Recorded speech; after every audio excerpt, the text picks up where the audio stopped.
Meghalaya marked a significant milestone with the issuance of its first permanent pictorial cancellation, a unique recognition of the state's rich heritage and scenic beauty. The release ceremony was attended by Hector Marwan, Additional Chief Secretary Retired and President of the Shillong Club, besides others.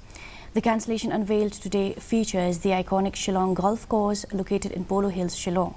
This initiative was developed by the North-East Postal Circle, Shillong, and highlights the cultural and tourist significance of the Shillong Golf Course.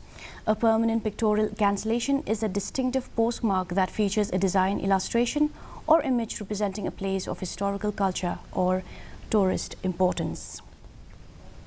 So whenever we will be sending letters or mails or any postal article for that matter, postcards, inland letters, so we'll paste a stamp that you already know. On it we will cancel the act of putting the impression. So the thing that will be impressed is this cancellation. So it will be a logo saying Shillong Golf Course. So now let us say I have a friend in Lucknow who I write a letter, or I am sending any work related mail. So it goes to them, now they get to see this, and now they know that this is something big in and around this place. The National Institute of